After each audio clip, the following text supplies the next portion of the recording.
DZRJ 810 AM, Radio Bandido, broadcasting nationwide on 50,000 watts, streaming worldwide on facebook.com/DZRJ 810 AM. Raja Broadcasting Network Incorporated, member KBP, kapisanan ng mga broadcasters sa Pilipinas.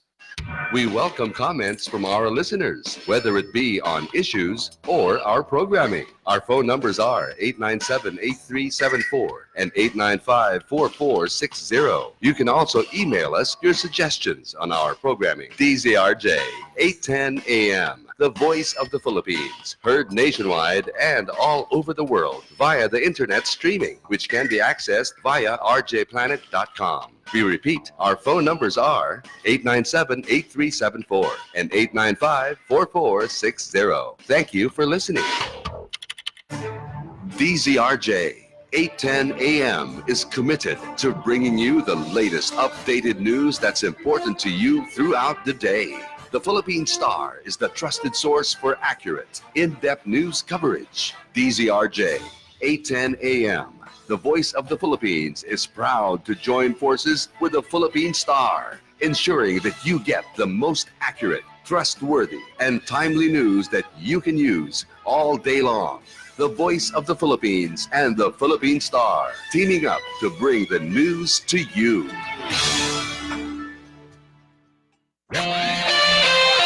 The views and comments of the hosts and guests are not necessarily those of the station. Radio Bandido 810 AM.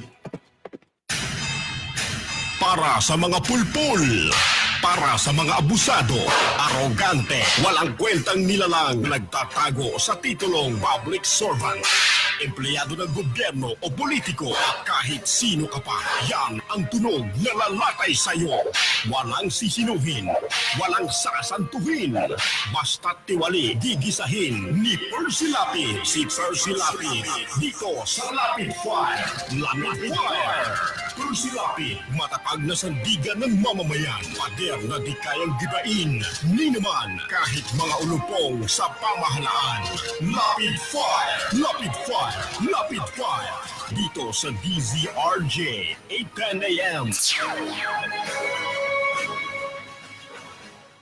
Magandang umaga. Congratulations. Tagahanga mo kami. Hindi ko lang nabubuhan. Matagal na kami nakikinig sa'yo. Kasi magandang programa mo. Bukod sa mayroong tinatalakay na tama sa bayan, mayroong humor. At saka bilib ako sa'yo. Kasi minsan parang nagagalit yung babae sa'yo, pero hindi mo pinatulang, cool ka lang. Ang ganda, tira mo ka ako yung si Percy ka ako, magaling talaga. Kaya talagang ako, maganda ka makiharap sa tao. Congratulations, babati lang ako sa'yo at more power. Keep it up. Percy Lapid Fire! Percy Lapid Fire! Tapang mo'y kakaiba, walang takot sa pagbira. Oh yeah! Oh yeah! Kapag mayroong anomalya, ibubulgar na talaga. Oh yeah! Oh yeah! Mga kurap sa gobyerno, ibibisto ng walang preno, maging ikaw man ay politiko. Artista man o kahit sino, asasabugin ang baho mo. Sa Lapid Fire, walang sinisino. Percy Lapid Fire! Makapal man ang iyong mukha, sa Lapid Fire, ituubra. Oh yeah! Oh yeah! Kahit pader, ginigiba, basta't mali, binabangga. Oh yeah! Oh yeah! Mga kurap sa gobyerno, ibibisto ng walang preno, maging ikaw man ay politiko. Artista man o kahit Sasabukin ang baho mo. Sa lapit fire, walang sinisino. Percy, lapit fire. Percy, lapit fire. Percy, lapit fire. Percy, lapit fire. Percy, lapit fire. Percy! Balita, impormasyon at mga isyong may kinalaman sa bayan. Lahat isisiwalat ng walang takot. Lilinawin, hihimay-himayin, matapang, ngunit malalim at makatotohanang komentaryo sa Lapid Fire, kasama si Percy Lapid.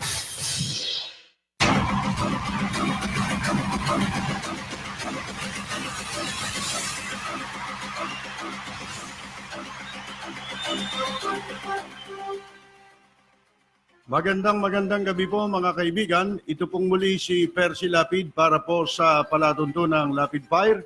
Tayo po'y napapakinggan Lunes hanggang Biyernes. Pagsapit po yan ng alas 10 ng gabi hanggang alas 12 ng hating gabi dito po sa makasaysayang himpilan ng DZRJ 810, ang Radyo Bandido. At syempre po, mga kaibigan, meron tayong mga linya dito po sa ating himpilan para po sa mga nais magbigay ng reaksyon sa mga paksa na ating pag-uusapan. Meron po tayong mga landline dito po sa ating himpilan at meron din po tayong mga text line kung saan maaaring ipadala ang inyong mga reaksyon. Samantala, sa mga nanonood po ng ating live streaming sa FB, maaari kayong mag-type ng inyong reaksyon sa gawing kanan, yung ating chat room, at yan po'y ating babasahin sa kabuuan ng ating pagtatanghal. Makakasama po natin sa ating technical side ngayong gabi ang ating technical director si Braille hanggang alas 12 sa pagtatanghal ng palatuntunang Lapid Fire.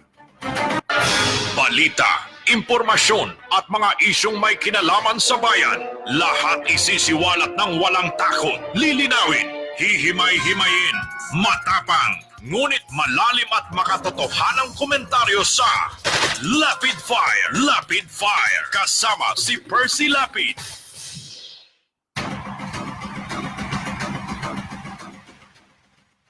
Ang sabi po ni dating Bucor director, ano ba tawag sa kanila? Director General, dating PNP chief, ngayon ay senador. Ito si Bato de la Rosa.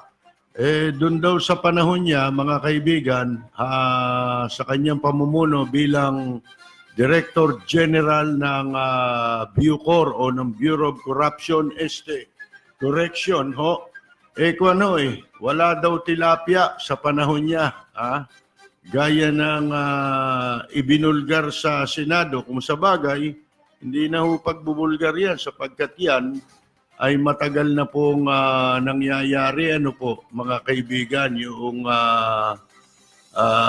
pagpasok doon ng mga tilapia o mga babae para makasiping nitong mga high profile, mga VIP inmates sa loob ng New Bilibid Prison. Hindi lang naman sa New Bilibid Prison yan ang mga VIP, mga kaibigan, pati sa mga mga city jail, sa iba't ibang kulungan, mga kaibigan, sa buong Pilipinas, yan po'y talamak, lahat ng klase. Kaya nga sabi nga ni Senator Lacson, ang nagpapatakbo dyan sa Bureau of Correction, hindi ho yung mga opisyal o yung mga itinalaga dyan, mga kaibigan. Kung hindi, ang kumukumpas, ang nagsasabi kung anong klaseng sistema ang ipatutupad sa loob, mga kaibigan, dinidikta na nitong mga preso. O hindi ba, yan din ang sinasabi natin nung ilang araw na nakaraan. Ngayon, nagtataka lang tayo dito kay Bato, sinasabi niya, lahat ng sabihin nito, hindi natin maintindihan kung ito si Bato, naive, mga kaibigan, o nagkukunwaring naib, yung nagmamaang-maangan, ganyan, di ba? Kunyari, walang kamuwang-muwang. Ang tagal na niya sa gobyerno, hindi niya pa nalalaman kung ano ibig sabihin ng accountability. Abay, akalain ninyo, ang sinasabi ho ni Bato, yun daw hong kasalanan niya lang, yung ginawa niyang pagpirma, mga kaibigan. Pagpirma doon sa mga pinalaya niyang preso. Sipin ninyo yan. Doon ka nga makukulong kung pangkaraniwan ka lang na empleyado o opisyal ng gobyerno. Kasi yun ang pinakamatibay na ebidensyang magagamit laban sa sino mang gumagawa ng mali. Kay sinadya mo man yan, kay hindi mo man yan intention, mga kaibigan, yun ang pagbabasihan sa'yo, yung pagpirma mo sa anuman dokumento, mga kaibigan, bilang katunayan na merong nangyari. At dito sa kasong ito, may nangyari. Ano nangyari? Ang nangyari, nangyaring pagpapalaya sa mga inmates na may binubunong mga life sentence dahil ang kanilang nagawang krimen, karumal-dumal, katulad nitong si dating Kalawan Mayor Antonio Sanchez. Mantakin ninyo, siyam na habang buhay ang hatol dyan At saka ito si Bato, umamin na siya, nagpalaya siya ng drug lord.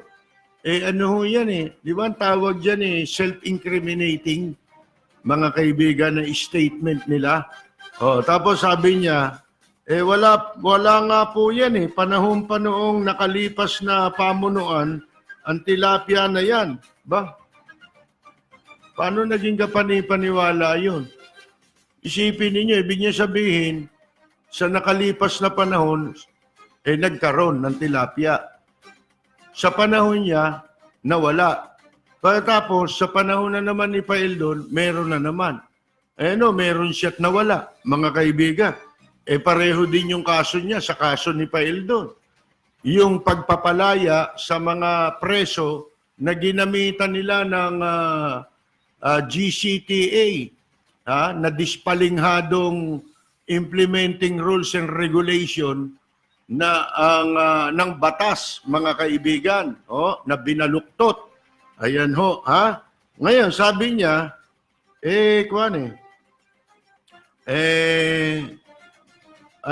dancers, entertainers. After a while, nagiging girlfriend, asawa, become their girlfriend. Ay, sino ba ito? Si Ragos ang nagtapat nito, no? Siya, sabi niya, yun lang ang makakapasok. They are the only ones who can get in. Yun lang daw mga common law right ng inmates, ang pwede o authorize na pumasok ng bilibid. Yan, mga kaibigan. Laruhin ko yung sinabi na pagpasok ng bagong direktor, may pasalubong. Hindi, tsaka na natin pag-usapan yung pasalubong na yan. Tilapia din yata pasalubong dyan mga kaibigan Kaya mag-iingat ka sa tilapia Braille. Alam mo naman ang tilapia, masarap talaga yan. Lalo na kapag malaki, di ba? Ang daming laman nun malaki. At saka yung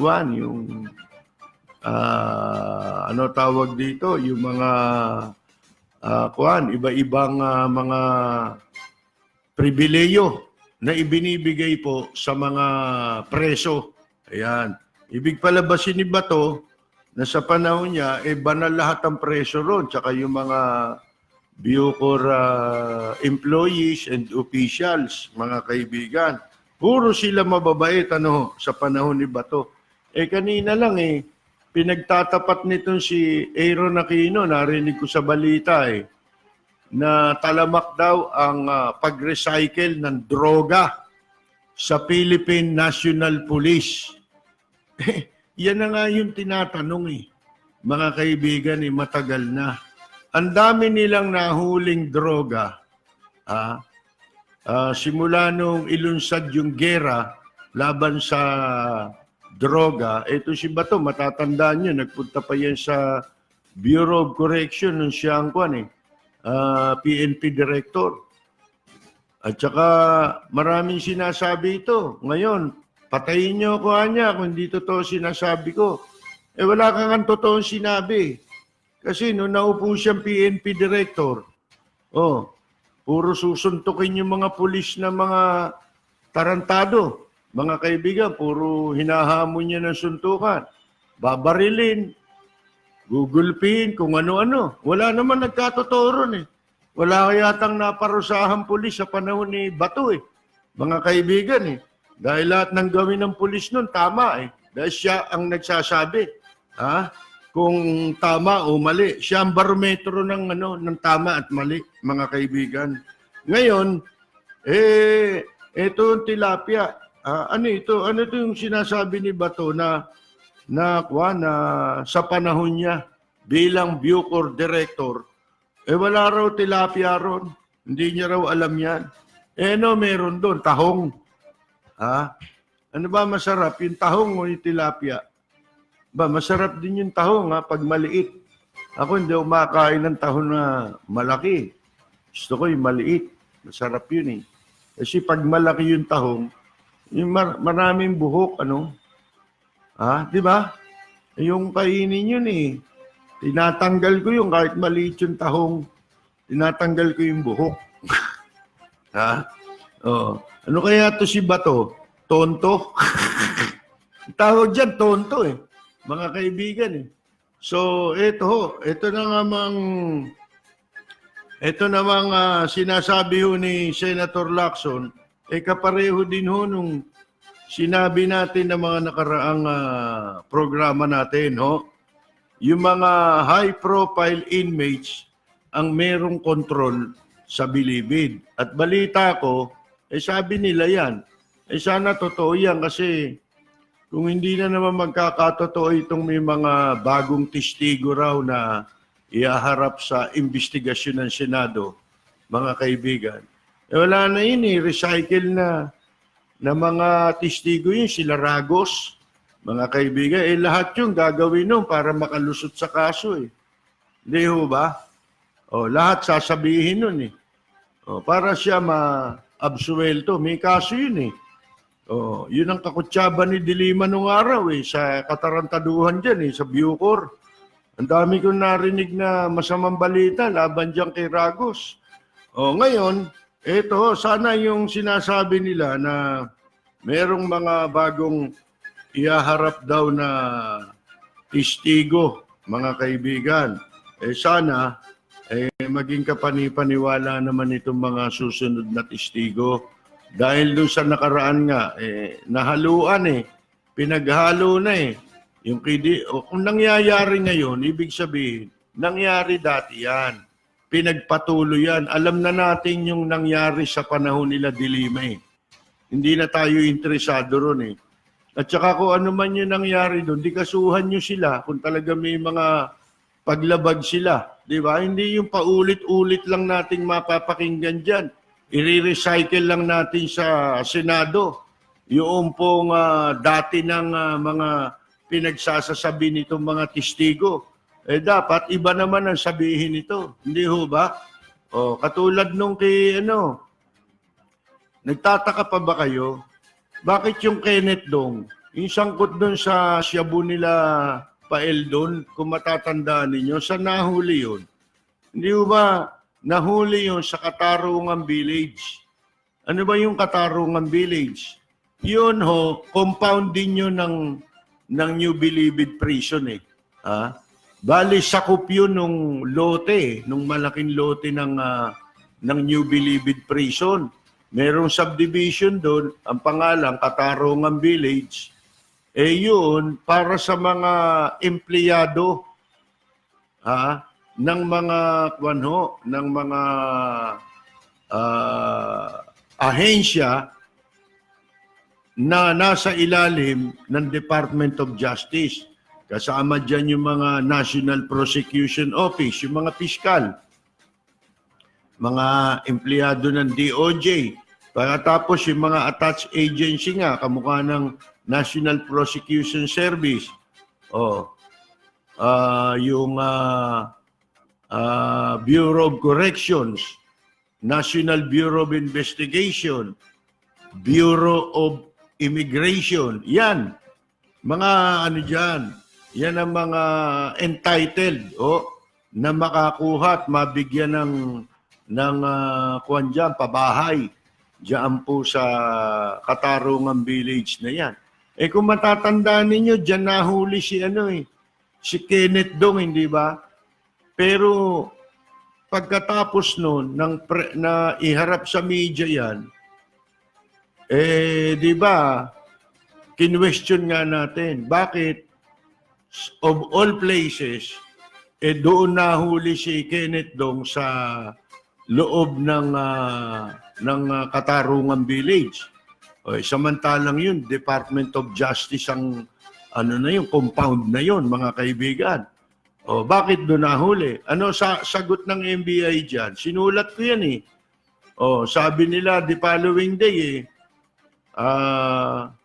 aalamin daw nila kung sino yung may-ari ng bahay na pinagtaguan daw nitong si Kenneth Dong. Nagtago ba yan? Mga kaibigan. Pagkatapos nun, nailabas na ba? Nailabas pa ba? Mga kaibigan, na-establish pa ba yung kung sino ang may-ari ng bahay na di umano ayon sa NBI inuupahan daw ni Kenneth Dong. Matagal na raw doon si Kenneth Dong. Mga kaibigan. Ba't hindi na nailabas kung sino yun? Sino yung may-ari ng bahay? Dahil yun, most probably, kasi sinasabi nung iba, meron mga dating empleyado ng DOJ at saka ng mga attached agency ng DOJ. Iba naman kasi binenta nila later on yung mga property nila dyan mga kaibigan. Granting for the sake of argument, sino yun? Sino yung may-ari na yun? At the time na mahuli itong nagtago, nasangkot sa 6.4 billion shabu sa Valenzuela na si Kenneth Dong.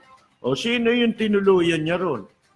Kung inupahan, sino yung nagpaupa at may-ari nung bahay na yun, mga kaibigan? Hindi ho ba? Ngayon, sabi nga ho ni Senator Lacson, ang isang maliwanag na na-establish dito na parang ang mga high-profile inmates naging napakamakapangyarihan at napakayaman na.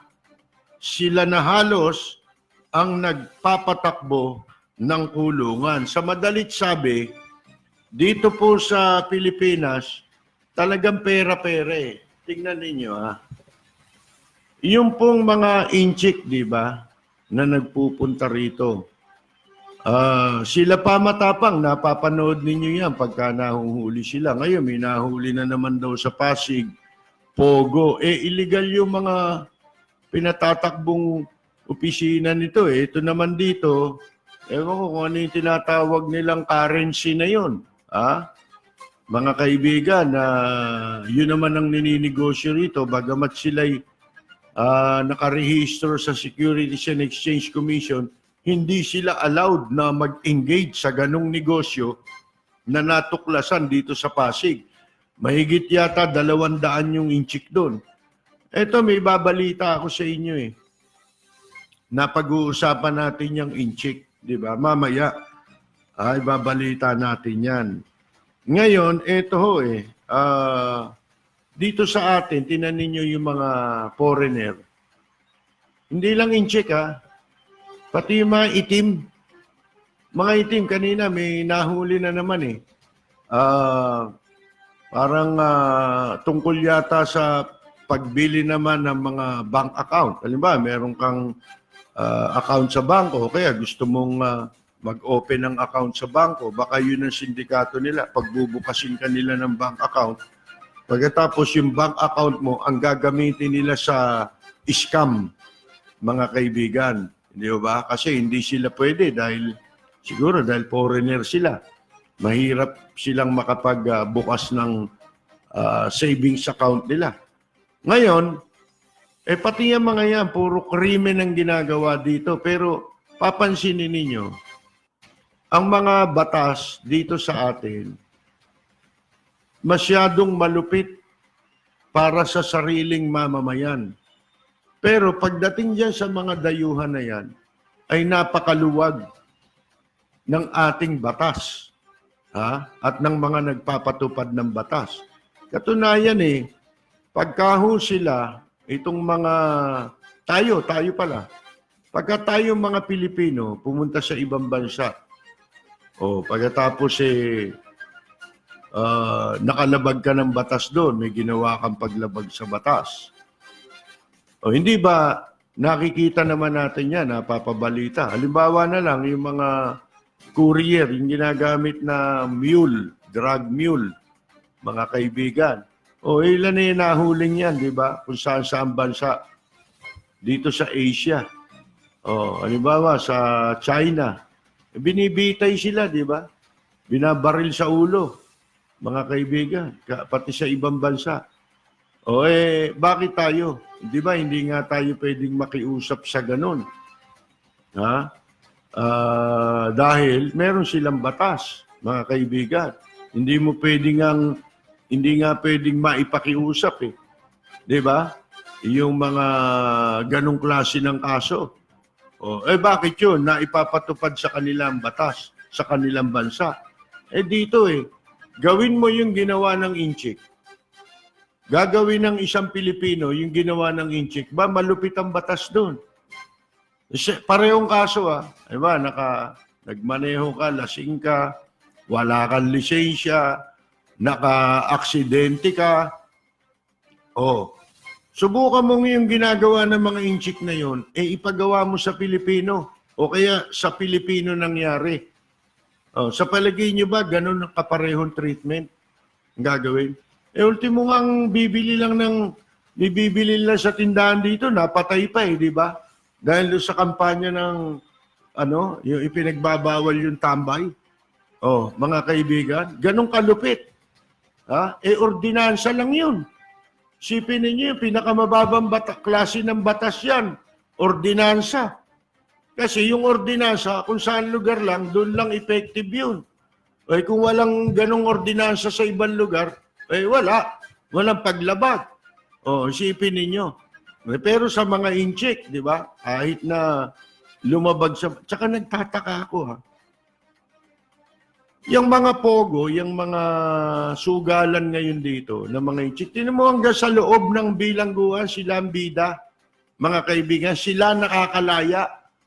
Diba? Yung mga may kaso ng droga diyan sa bilangguan, pinalaya nila, mga dayuhan.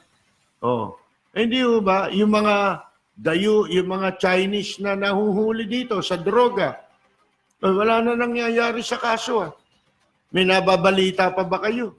Katulad niyan, yung shabu, yung sinasabi ni Aaron Aquino. Nababalita, ang alam daw nila, siyempre, pulis yan. Mga kaibigan, dating pulis yan. At saka PDEA, ang trabaho nila subaybayan yung mga sangkot sa droga, sa illegal na droga. Mga kaibigan, ano sinasabi ni Aaron Aquino? Yung mga droga nire-recycle ng PNP. Talamak. Di ba yung tinatanong, nasaan yung lahat ng mga droga na nasamsam ng Philippine National Police at ng mga otoridad simula nung ilunsad ng kasalukuyang administrasyon. Yan pong giyera laban sa droga. Ako po'y magbabalik pagkatapos lamang ng ilang mga mensahe mula po sa ating himpilan. You're listening to DZRJ 810 AM. We'll be right back after these reminders. Remember this day, Wednesday, September 25 at 8 p.m. at Bistro RJ Dusitani Hotel. 50s Legends Night. 7 artists will portray 50s legends like Leslie Gore, Angie Bonnevie, Dean Martin, Douglas Masuda, With his blessings from above. Doris Day, Syed Mijares, Paul Anka, Edwin Cando, I'm so young and you're so old. Connie Francis, portrayed by Anjanet Hapor, Chuck Berry, portrayed by Bam Angpin, She told me it was my ding-a-ling-a-ling. and our main man RJ will do Buddy Holly hits. Oh, well, I love you, Kelly. I love you, Peggy Sue. Enjoy and sing along. 50s Legends Night, September 25, Wednesday, 8 p.m. RJ Bistro at Dusitani Hotel. For your reservations, call 0906-221-1524 or visit us at facebook.com/RJ Bistro. Hi, honey. Welcome home. Cheers, honey. Cheers. Now it's time for you to take your supplements. What's that? This is Bravo for you. Oh, bravo. Let's rock and roll. Happy wife. Happy life. Bravo, food supplement for men. Available at Mercury Drugstore and other leading drugstores nationwide. Mahalagang paalala, ang Bravo ay hindi gamot at hindi dapat gamiting panggamot sa anumang uri ng sakit. Radio Bandido, 8:10 a.m. Balita, impormasyon at mga isyong may kinalaman sa bayan. Lahat isisiwalat ng walang takot. Lilinawin, hihimay-himayin, matapang, ngunit malalim at makatotohanang komentaryo sa Lapid Fire, kasama si Percy Lapid.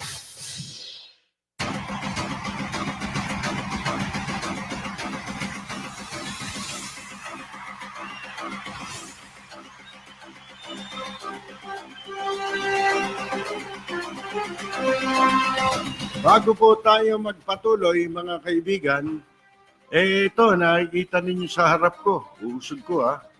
Paano ko ba iusog? Di nakikita, eh. Oh. Ito, bubuhatin ko na lang. Ha? Bubuhatin ko sandali. Ito. Alam niyo kung ba't meron ito?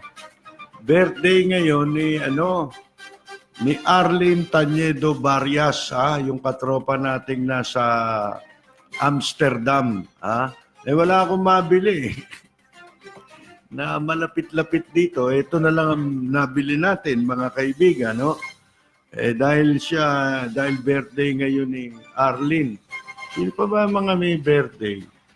Birthday din ni Jean Lucena, yung magaling na singer, kaibigan natin, si Jean Lucena Jr.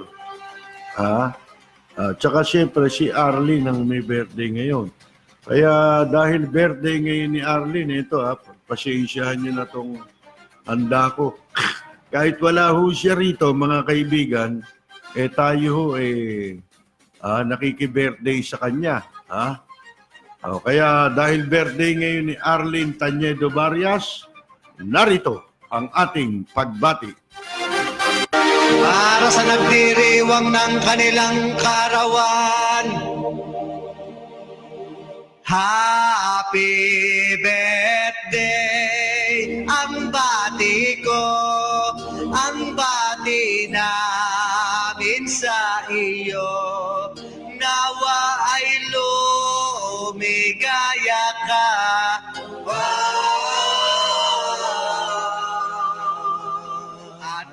Abutin mo pa sana ang maraming kaarawan.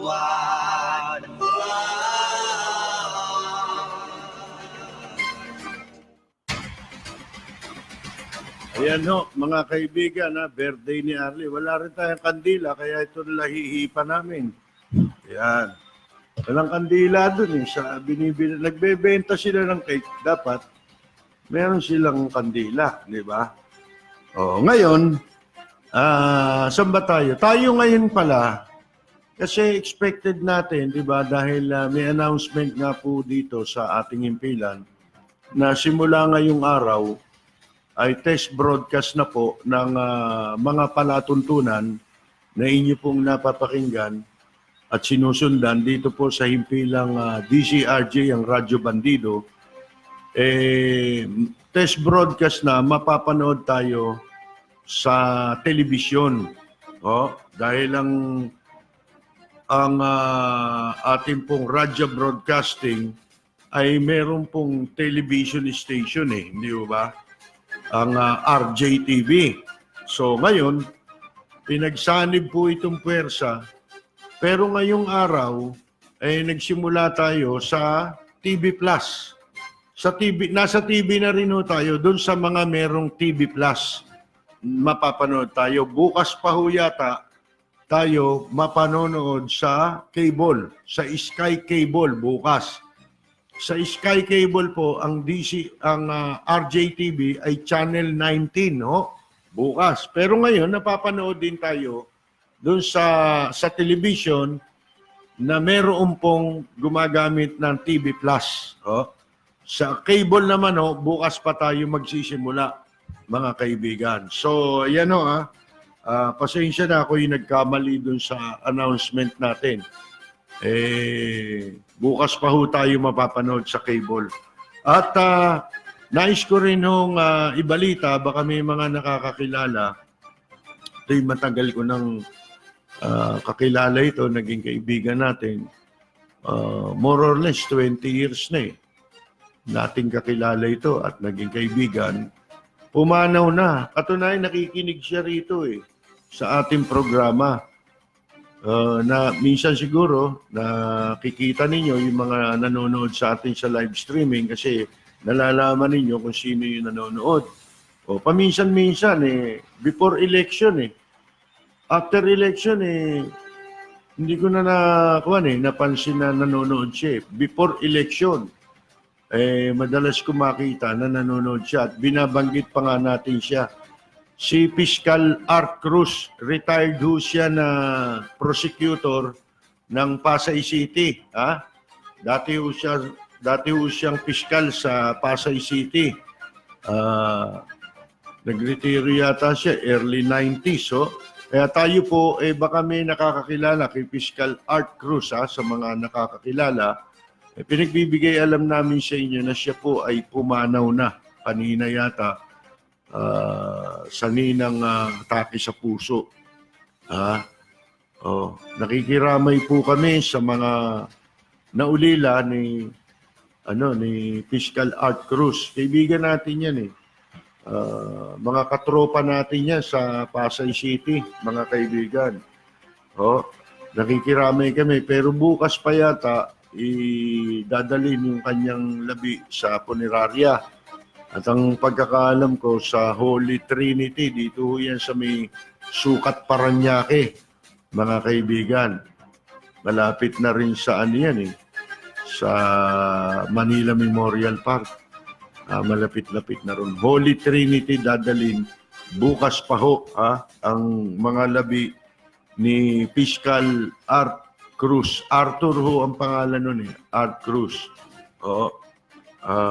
Na naging katropa na rin natin dito sa programa dahil malimit siyang sumusubaybay sa atin. Siguro pag hindi natin nakikita, sa radyo siya nakikinig. Kikiramay tayo at ibabalita natin kapag na-inform na tayo tungkol sa detalye nitong si Fiscal Art Cruz.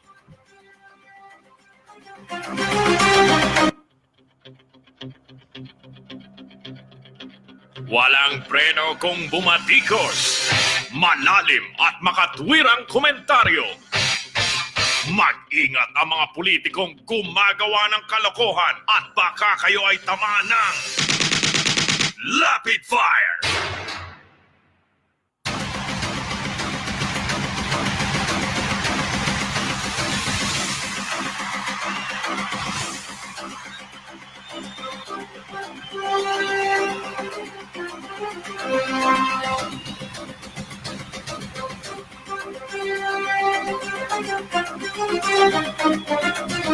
Okay mga kaibigan, magpapatuloy po tayo.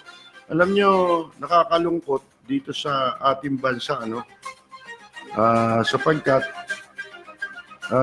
puro panloloko na lang ang nangyayari sa mga mamamayan. Kung mapapansin nyo, ang mga politiko ngayon, diyan sila nagpapagalingan eh.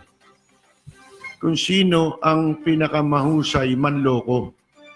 Kasi kung sino yung pinakamahusay manloko, siyempre, lalo na kumakandidato, siyempre siya ang mananalo. Ganon din naman sa mga appointed position, yung mga ina-appoint ng presidente. O kung sino magaling manloko dyan, yung bolero, manloloko yun eh. Basta't bolero, manloloko yan eh. Mga kaibigan eh. Kasi yan, ang bobola yan, dahil meron siyang mapapala, kapalit ng pambobola niya. No, may makukuhang pabor, maipupwesto sa gobyerno, yan. Mambobola yan, manloloko yan. Pagka mga puro-puri ang ginagawa, ano ho yan, puro panloloko yan. Mga kaibigan. Yan minsan nakikinabang yan.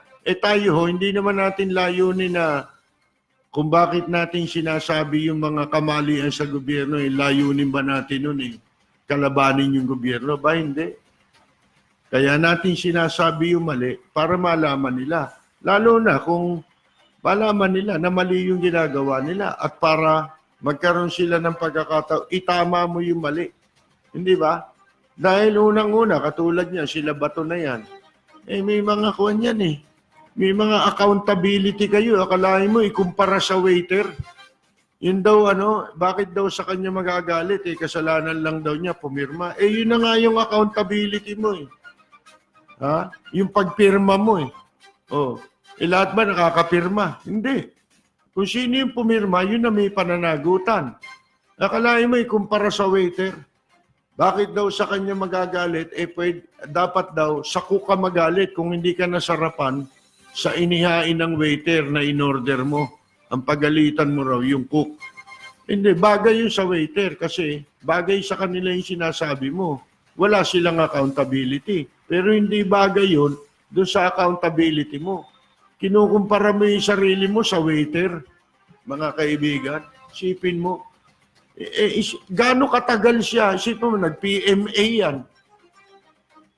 Nag-police for how many years hanggang nagretiro? Sa kandungan ng gobyerno, nakasandal sa gobyerno. Mula sa pag-aaral pa lang nila, nakasandal na sila sa gobyerno. Libre. Isipin ninyo, hanggang ngayon hindi niya alam yung accountability niya o ano siya? Moron. Hindi ba tanga yan, yung ganyan? Tonto. Yung tinatawag na tonto ka, di ba? Dugay ka na sa gobyerno, tonto ka paghihapon. Hindi ba? Sabi ng mga Bisaya, mga kaibigan. Sipin mo, hindi niya alam na, ang alam niya, basta, siguro, ang ibig niya sabihin, basta inosente ka, hindi mo alam na mali yung ginawa mo, wala kang kasalanan. Baka ganun ang gusto niya palabasin. Ignorance of the law yan di ba? Ultimong judge, pwede mong ipatanggal. Pwede mong pahubaran ng pagiging abogado ang kahit sinong hukom. Mga kaibigan, basta't nilabag nila yun. Lumabag sila sa batas na hindi nila alam yung batas. Halimbawa, bigyan ko kayo ng halimbawa. Ako nagkaroon na ng kasong ganyan Merong isang judge. May kaso ko, yung libel. Mga walang hiya yung nagdemanda niyan Mga German. Akalain niyo may dumulog sa akin na kababayan natin, inapi. Tinanggal pa sa trabaho. Dito, German company, gumagawa yata ng mga dental mga pustiso. Tapos, nire-export nila sa Germany kasi mura ang labor dito. Ngayon, madalit sabi, merong empleyado ron, laborer, na inapi nila. Na aksidente yun, hindi binigyan, hindi na nga tinulungan. Nung makapasok, ginawa ng paraan para matanggal. Walang niya kasabwat, mga abogado marunong May mga abogado sila, mga kaibigan, sipin ninyo. Kinukwartahan sila ng mga abogado. Kalahin mong isinulat ko yung salaysay nung laborer sa atin. Dinimanda kami. Totoo naman nangyari yun. Sipin mo yun. Alam ba ninyo, tumagal yung kasong yun. Walang nangyaring paglilitis. Pero sumampa sa husgado. Hanggang sa ma-dismiss yun. Dahil naubusan na sila ng katwiran Hindi na sila pwedeng hindi humarap Isipin ninyo, sa piskal, hindi humarap. Nagdidemanda, hindi humaharap. Sa husgado, kung meron kaming hearing, hindi sumisipot. Ang sumisipot lang, abogado, mga kaibigan. Isipin ninyo yan, Ting mag-i-schedule ng hearing, kaya laging, postpone. Nare-reset ang aming hearing. So, madalit sabi, dumating doon sa punto, inabot ng 8 taon 7 o 8 taon. Isipin ninyo, ang pinakahuling attend ko ng hearing, yung araw na yon, gumagraduate yung anak ko sa koleyo. Nandoon ako sa sala ng judge. Pagkatapos, i-dismiss naman pala. Di sana binigyan tayo. Hindi kami nagkakaroon ng pagkakataon na pati yung aming sarili maasikaso di ba? Sipin ninyo, nag-hearing kami, yung anak ko gumagraduate, susunod ako ron, hindi na ako umabot. Ngayon, na-dismiss, madalit sabi. Nung ma-dismiss yung kaso ilang buwan Nakatanggap kami ng order mula sa judge na pinadadalo kami sa hearing doon sa kasong yun. Akalain mo, nagalit yung abogado natin, si Attorney Toto Causing. Ang ginawa ni Attorney Toto Causing, isinulat niya sa kanyang blog. Alam niyo si Attorney Toto Causing, hindi ho lang abogado yan. Dati ho yung naging editor ng People's Journal, mga kaibigan. Dati siyang, bago siya naging abogado, editor na siya ron pero yan inhinyero rin, mga kaibigan, engineer din. Sinulat ni Toto sa kanyang blog, nabasa pala nung judge. Ngayon, nung ako, dumalo sa hearing. Yung sinulat ni Toto, binantaan niya yung judge. At sinabi niyang ignorante sa batas. Paano ka magiging judge kung ignorante ka sa batas? Di ba? Hindi ka pwedeng judge. Hindi ka pwedeng abogado. Abogago, labas mo. Di ba? Akalain mo binuksan niya yung kaso, sarado na. Bakit ignorance of the law? Kasi may batas na kung tawagin ipinagbabawal yung double jeopardy kung tawagin sa batas yun, mga kaibigan. Bawal yun na ikaw ay litisin sa kaparehong kaso na na-dismiss na. Yun. O di ignorance of the law yun, simpleng bagay, kahit di abogado, katulad natin.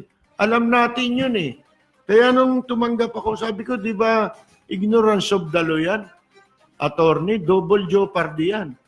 Kaya nagalit nga si attorney. Nung mag-hearing kami, nag-apologize yung judge sa takot, mga kaibigan.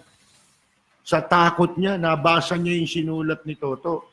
Tapos, ako pa ang gustong galit siya kay Toto.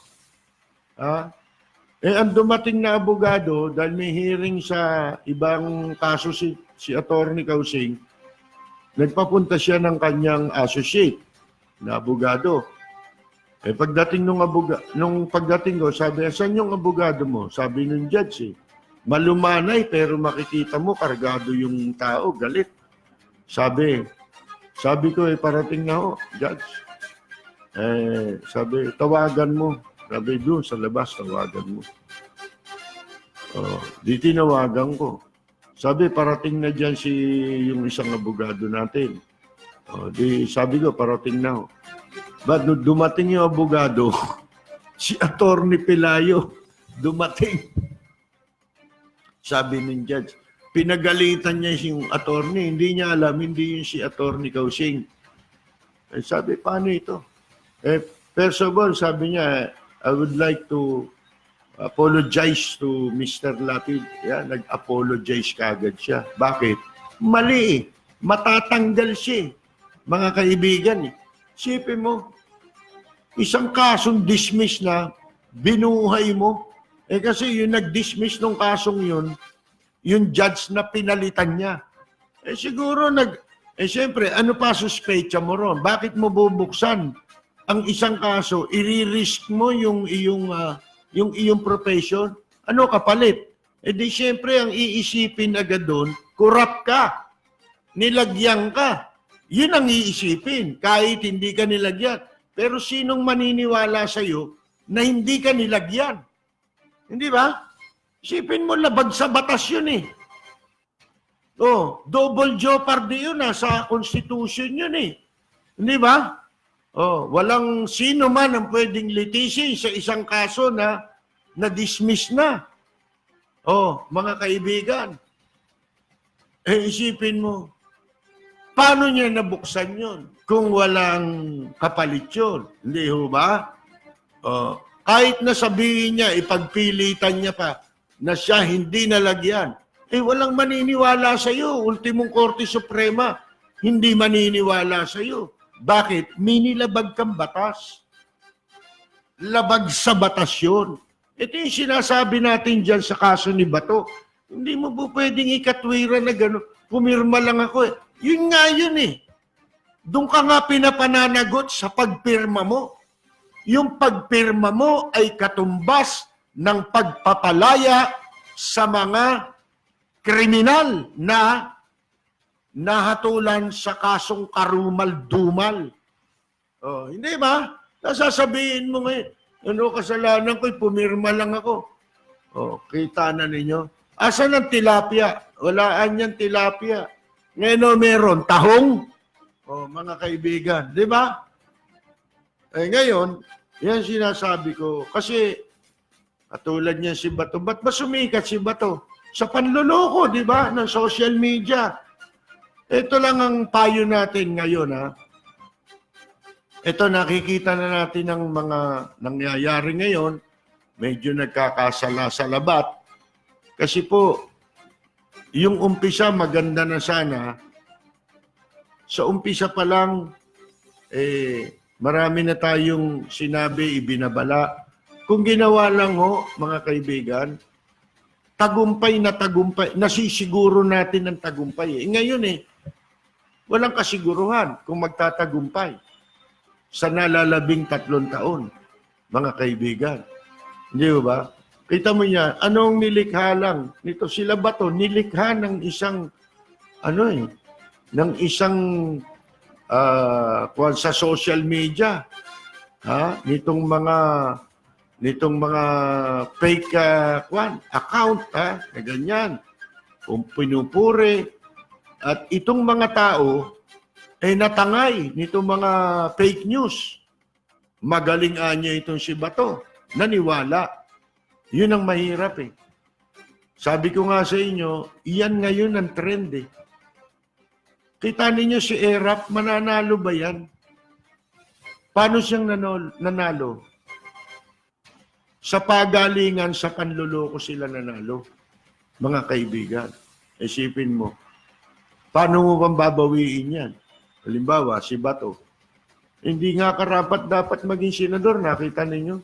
Umpisa pa lang, di ba sinasabi na natin, kumakandidato pa lang, wala tayong tiwala riyan. Mga kaibigan. Isipin ninyo, yan, lumalabas ang katotohanan. Kung sino-sino pa. Wala na eh. Pagalingan na lang sa panloloko. Yung mga dating loloko, gustong magpanggap na nagbago na. Nagbago ng ano? Nagbago ng pinupuntahan kasino o ano? Iyan po eh. Iyan ang ano, kung sino yung mga ang mas maraming mapapaniwala sa kanilang panloloko, yun ang panalo. Yun ang napupwesto. Kasi, ang taong bayan, saan tayo babagsak? Doon pa rin sa sinasabi nating ang pinagbabasihan talaga dapat ay track record. Hindi yung kung ano yung sasabihin lang nila. Dapat talagang nakatingin ng taong bayan sa track record. Hindi ba bandang uli, sumang-ayon di sa ganyang paulit-ulit nating sinasabi si Presidente Duterte, di ba? Minsan sa isang talumpati niya, binanggit niya. Kasalanan ng butante yan. Bakit? Hindi kayo tumitingin sa track record. Di ba? Sa panloloko, mga kaibigan. Sa panlilin lang. Sa tao, sa publiko. Pinaniniwalaan naman itong mga bumoboto sa kanila. Maging yung nakaupo, ganun din eh. Pag binolan itong mga gustong ma-appoint, ganun din eh. Yun ang sakit eh, mga kaibigan eh. Bubulahin mo, di syempre i-appoint ka. Hindi na tinignan kung ano ba track record nitong taong ito. Alam nyo, ngayon lang ako nakakita ng ganyan. Yun ay isang katangian sa panahon ni Marcos. Yung pagpili ng tao. Hindi basta-basta, mga kaibigan. Noon, katakot-takot ang pagdadaanan mong background investigation. Iba-background check ka talaga. Mga kaibigan, bago ka maitalaga sa pwesto, lalo hindi ka naman kilala. Di ba? Ngayon, ganun din yung mga, alam nyo ngayon, di ba, may mga reporter dyan sa mga beat, di ba? Malacanang beat, halimbawa. Alam nyo, para maging reporter ka ng Malacanang nung araw, kahit na galing ka pa sa malaking pahayagan, hindi ka basta-basta matatanggap doon. Na mag-cover, mga kaibigan. Bakit?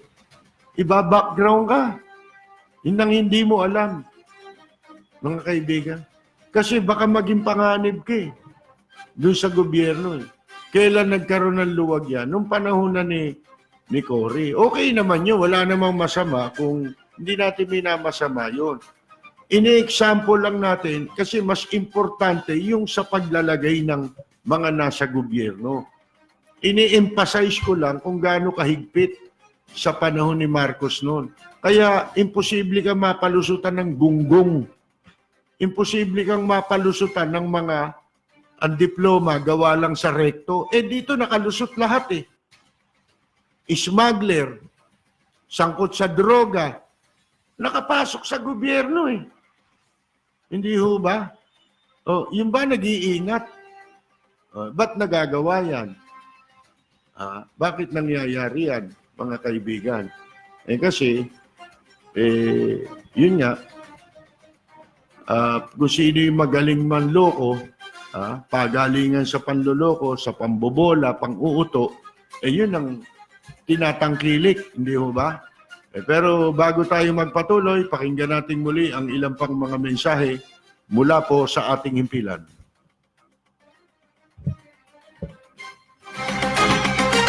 You're listening to DZRJ 810 AM. We'll be right back after these reminders. This is DZRJ 810 AM, Radio Bandido, broadcasting nationwide on 50,000 watts, streaming worldwide on facebook.com/DZRJ 810 AM. Raja Broadcasting Network Incorporated, member KBP, kapisanan ng mga broadcasters sa Pilipinas. We welcome comments from our listeners, whether it be on issues or our programming. Our phone numbers are 897-8374 and 895-4460. You can also email us your suggestions on our programming. DZRJ, 810 AM. The voice of the Philippines, heard nationwide and all over the world via the internet streaming, which can be accessed via rjplanet.com. We repeat, our phone numbers are 897-8374 and 895-4460. Thank you for listening. DZRJ 810 AM is committed to bringing you the latest updated news that's important to you throughout the day. The Philippine Star is the trusted source for accurate, in-depth news coverage. DZRJ 810 AM, the voice of the Philippines, is proud to join forces with the Philippine Star, ensuring that you get the most accurate, trustworthy, and timely news that you can use all day long. The voice of the Philippines and the Philippine Star, teaming up to bring the news to you. Radio Bandido, 810 AM. Balita, impormasyon at mga isyong may kinalaman sa bayan. Lahat isisiwalat ng walang takot, lilinawin, hihimay-himayin, matapang, ngunit malalim at makatotohanang komentaryo sa Lapid Fire, kasama si Percy Lapid.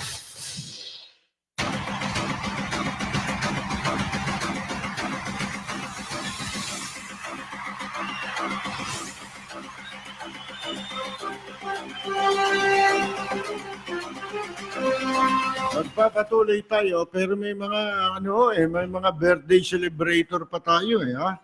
Binabati natin si Marilu Arbolado, birthday din pala ngayon ng Dasmariñas, Cavite.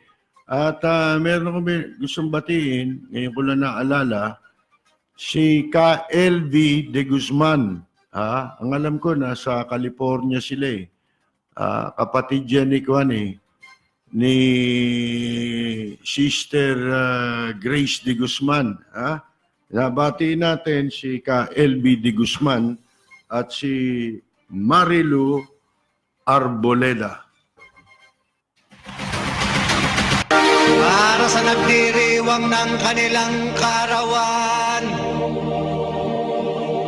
happy birthday ang bati ko, ang bati namin sa iyo.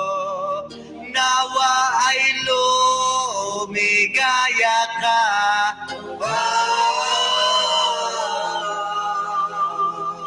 At abutin mo pa sana ang maraming kaarawan.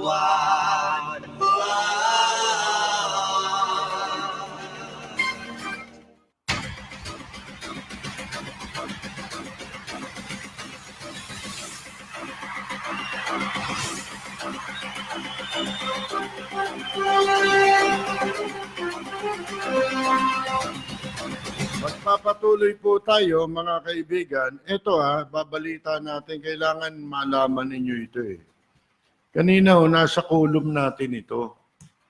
Itong tungkol dito sa mga mga online gaming na pinatatakbo ng mga inchik, di ba? Yung mga galing ng mainland China.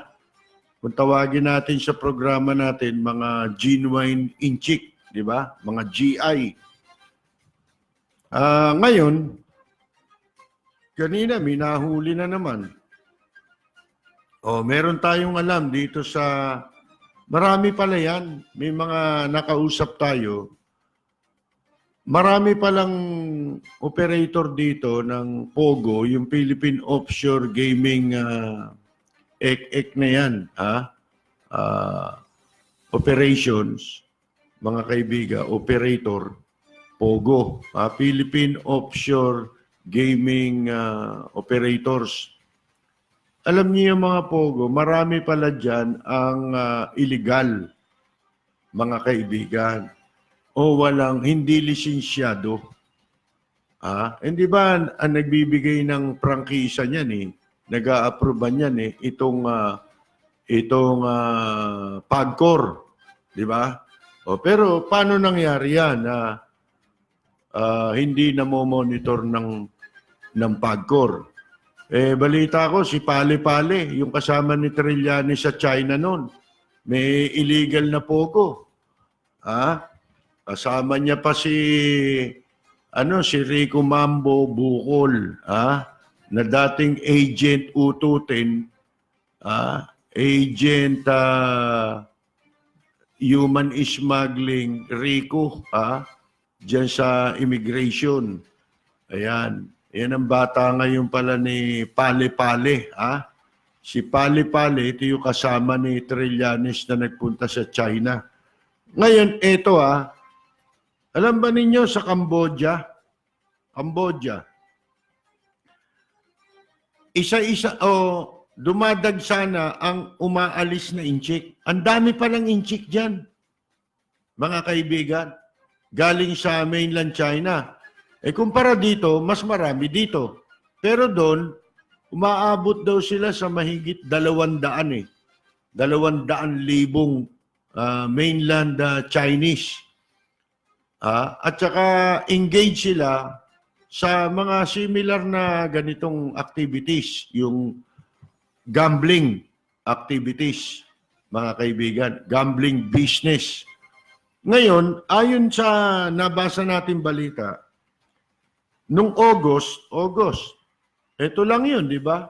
September lang ngayon, nung nakaraang buwan, in-announce ng kanilang gobyerno, itong si Prime Minister Hun Sen, na bawal na, pinagbabawal na niya yung mga sugala na yan, yung online gambling na pinatatakbo ng mga inchik. Kasi sila lang ang nagpapatakbo niyan doon eh. Pinagbawal na niya. At dahil sa ipagbawal niya, nung ipagbawal niya yan, alam ba ninyo, umaalis na araw-araw simula nung August, palabas ng Cambodia, ng mga inchik, yung mga nagpupunta ron. 6,000 araw-araw. Umabot na sa 120,000 daw ang nagsilayasan sa Cambodia.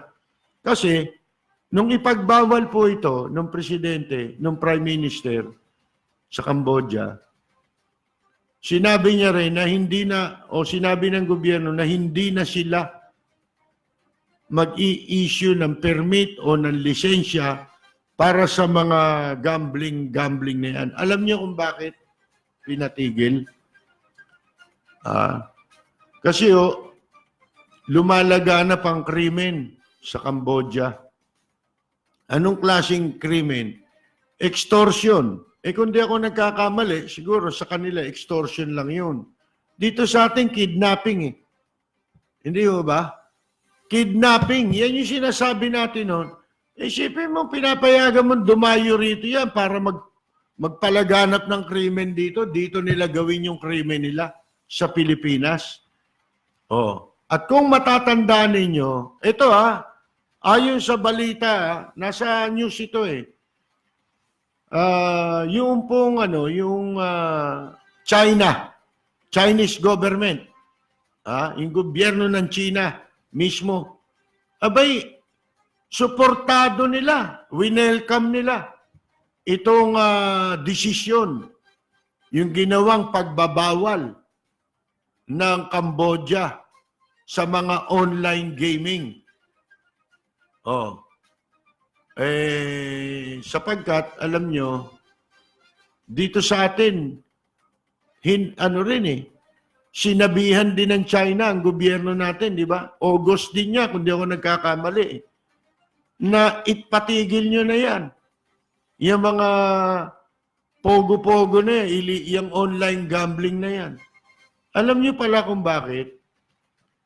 Sa China, bawal ang sugal. Para malaman ninyo. Bawal ang sugal sa China. Hindi ba yung Macau ano yan, balik na rin sa China yan, di ba? Yang Macau.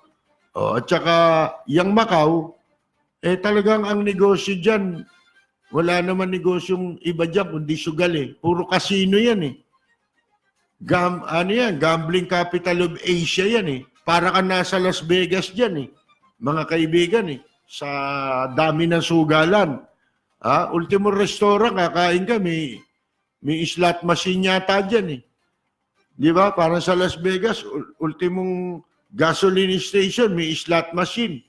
Ngayon, sa Macau, nung mga panahon, siguro mga 8 years ago, nagpupunta kami ni Jerry Yap dyan, na isasama pa tayo paminsan-minsan noon. Ang daming mga inchik na nakikita ko galing ng mainland. Minsan nga nakasabay pa ni Jerry kasi may binili siya doon sa isang mga branded na gamit. Doon pipila ka pala. Ano ba, Louis Vuitton, pila. Alam mo kung bakit? Hindi sila nagpapasok ng sabay-sabay na tao. Palima-lima. One at a time. Ang pasok. Pagka may lumabas na, tsaka magpapapasok ulit. Kaya ka nakapila. Nakasabay namin doon, mga inchik from mainland. Alam niyo kung bumili? 5 Louis Vuitton, Isipin ninyo. Magkano isa nun? Merong halaga, 50,000. Meron 30,000. Isipin ninyo yun. Mga ano pa lang yun, maliliit pa lang yun, Hindi pa yun yung mga malalaki. Basta yun, nakikita namin sa mga hotel, dagsarin, malalaman mo, ang mga karamihan na nagsusugal, mga galing ng mainland China. Ngayon, itong gobyerno ng China, pinagbawal na nila itong mga taga mainland China na magsugal doon. Ang sino man, halimbawa, nagsugal, pagka na-discover yan, natunugan yan, na may nagsugal, alam niyo gagawin? Iimbestigahan. Saan mo kinukuha yung pera mo? Ikaw ba ay nagbabayad ng tamang buwis sa gobyerno? Bawal nun sa China sugal Kaya nagtataka tayo, akala natin nung una, dito nila tinapon tong mga itong mga pasugalan na ito. Kaya dumagsa yung Chinese dito sa mga pasugalan. Karamihan pala niyang mga pogo rito, illegal. Mga kaibigan, puro mga peke. Yung, meron dyan mga call center ang kanilang permit. Pero ang totoo, operator ng online gambling, mga kaibigan.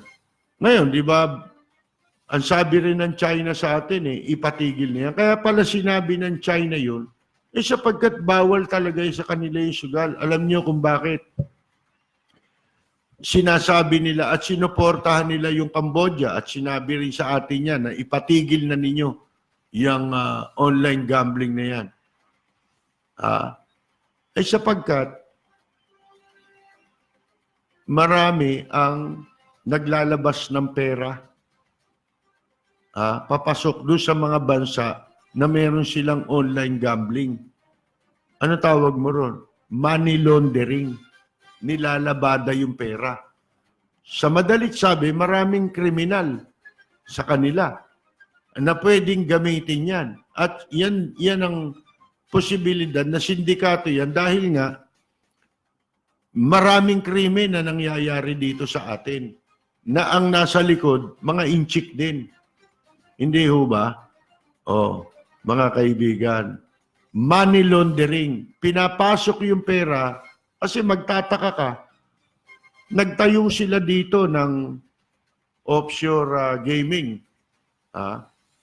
Siyempre, paano mo pasusuwelduhin yung mga tao na kinuha mo? saan mo kukunin yung pera na gagastusin mo sa operation niyang negosyo na yan? Eh naturalmente, ipapasok mo galing doon sa inyo. Galing sa bansa nyo, dadalin mo rito. Saan nila dinadaan? Kaya pala hindi natutunton yan. Alam nyo kung saan? Sa casino. Sa casino pala nila, idinadaan ng pera. Dahil ang casino ay hindi sakop ng AMLAC. Mga kaibigan, ng AMLA, ng Anti-Money Laundering Council. Hindi sakop yan. Kaya dyan po ipapasok galing sa China, padadala sa casino. Doon nilalabada yung pera, mga kaibigan. Di ba katulad yung nangyari sa RCBC? Saan ipinalit yung pera? Di ba ipinalit yung pera sa casino? Mga kaibigan. Ngayon, yun ang pangunahing dahilan. Magiging malulugi yung ekonomiya, babagsak yung ekonomiya ng China, di ba? Pagka lumabas yung pera nila. Tayo ganun din eh. Hindi rin natin alam saan dadalhin yung mga pera na yan. Ngayon, itong sa Cambodia, nagawa nila nang wala silang raid, mga raid. Kusa eh. Kusa ang naging paglayas sa China nitong mga inchik. Hindi mo na kailangan silang itaboy. Bakit naging kusa?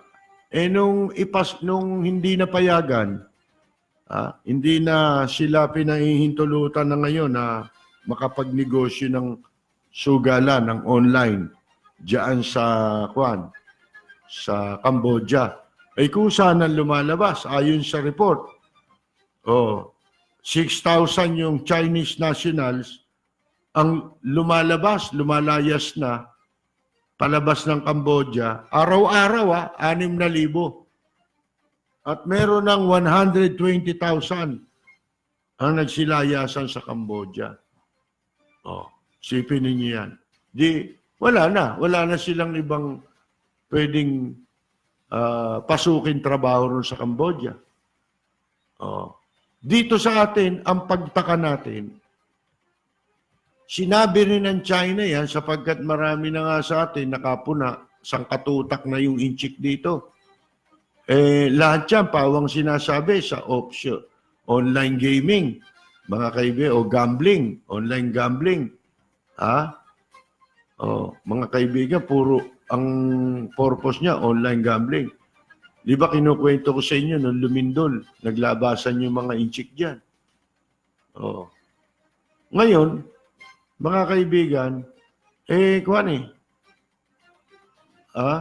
itong karamihan dyan, illegal pala yan.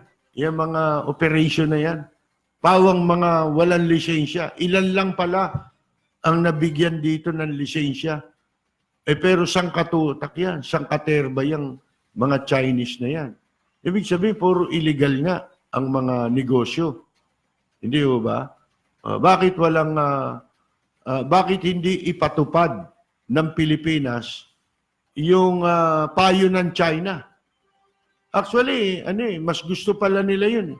Ipatigil na ninyo yan. Kala natin kung gusto silang ipahiya. Mga kaibigan, hindi makaurong. Ang ipagtaka ninyo, bakit parang baliktad? Ito pang gobyerno natin ang mas may gusto na manatili yung mga online gambling na yan, mga kaibigan. Sa madalit sabi, kung mas pabor pa yung gobyerno natin dyan sa mga online gambling na yan, na makapag-operate dito, ibig sabihin, may nakikinabang dito.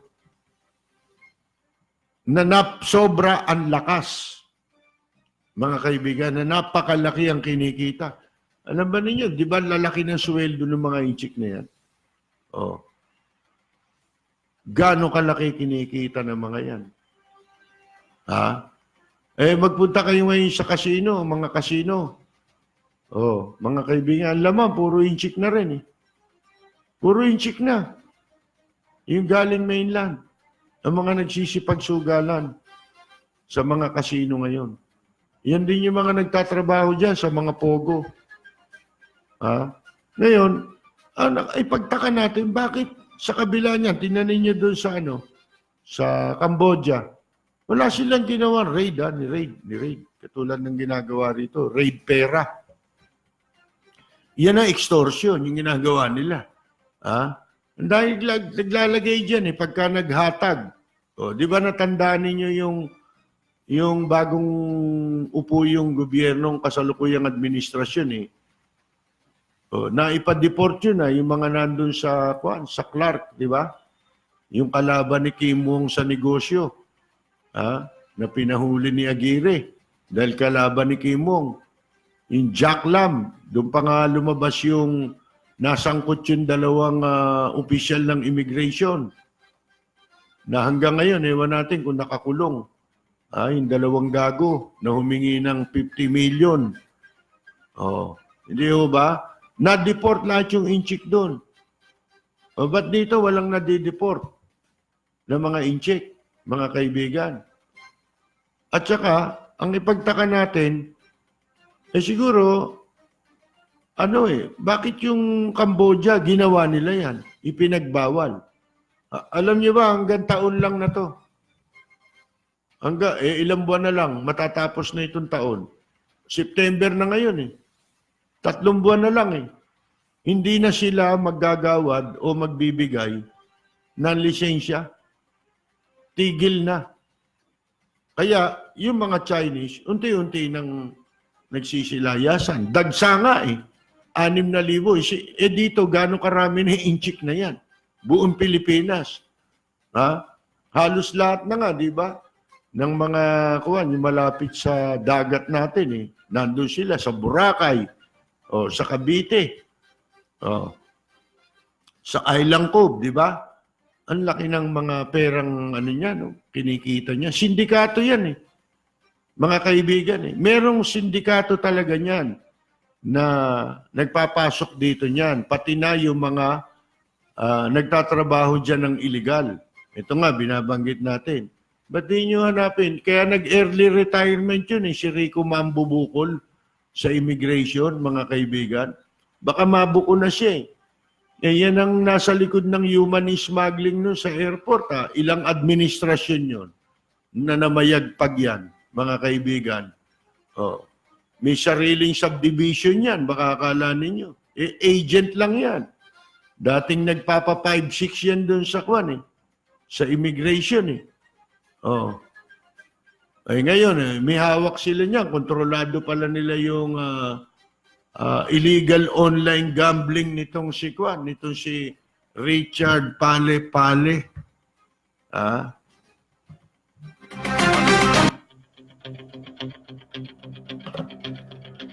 Walang preno kung bumatikos. Malalim at makatwirang komentaryo. Mag-ingat ang mga politikong gumagawa ng kalokohan at baka kayo ay tamaan ng Lapid Fire!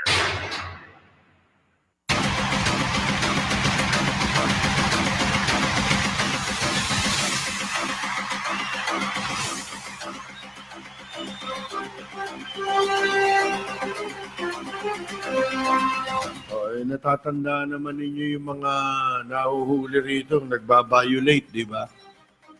Hindi naman sila nahuhuli rito. VIP sila rito. Sabi nga nung gobyerno ng Cambodia,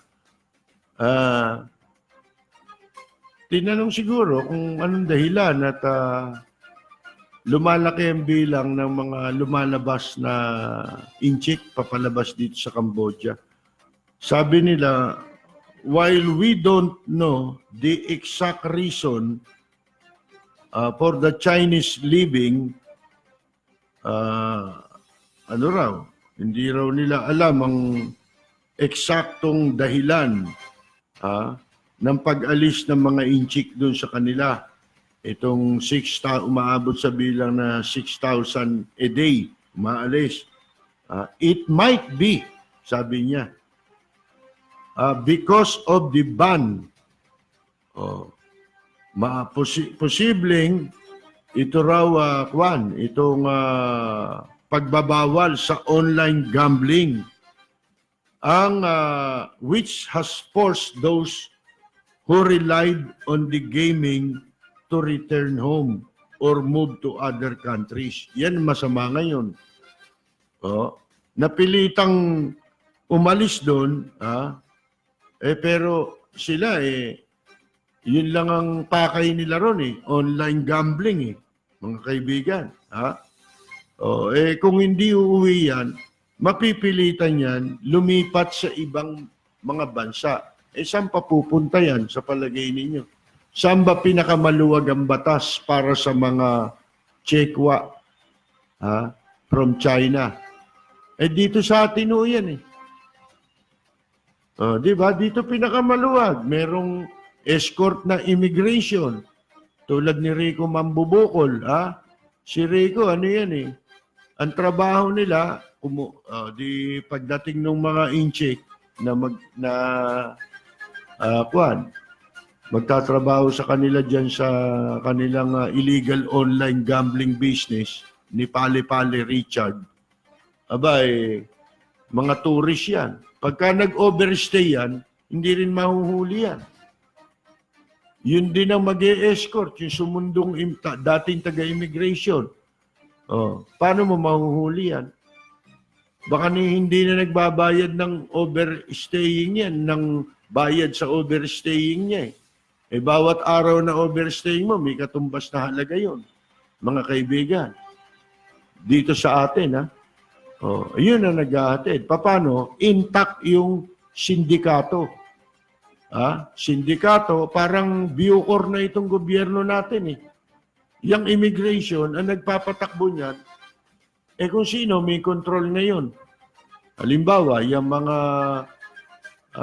online gambling na yan, kung sino may control niyan.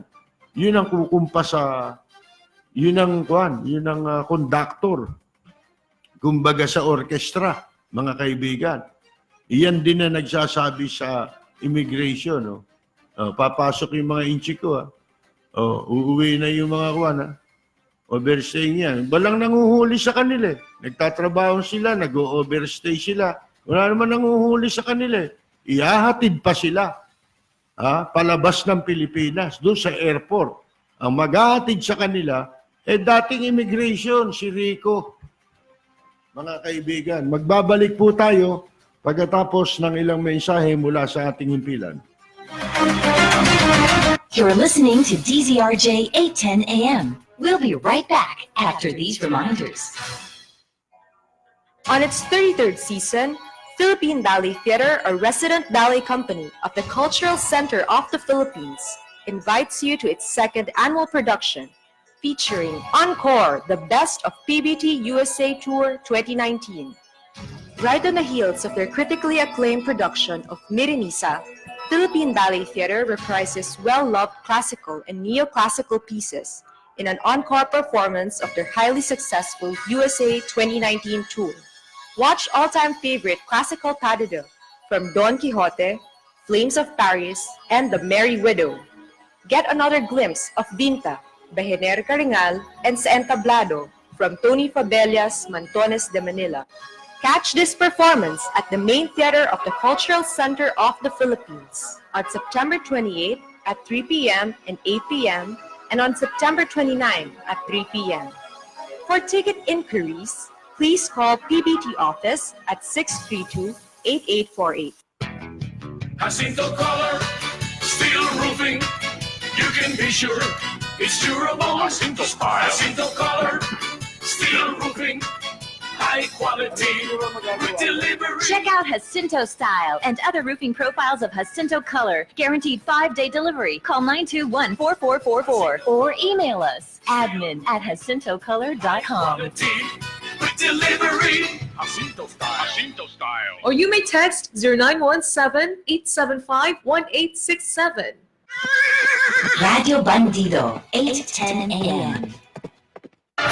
Balita, impormasyon at mga isyong may kinalaman sa bayan. Lahat isisiwalat ng walang takot. Lilinawin, hihimay-himayin, matapang, ngunit malalim at makatotohanang komentaryo sa Lapid Fire. Lapid Fire. Kasama si Percy Lapid.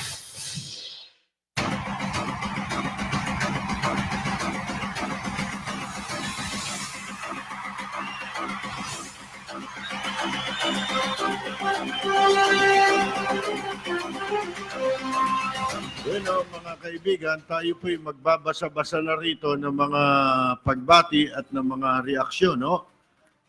Bati natin si Oscar M. De Jesus, katropa natin yan sa California.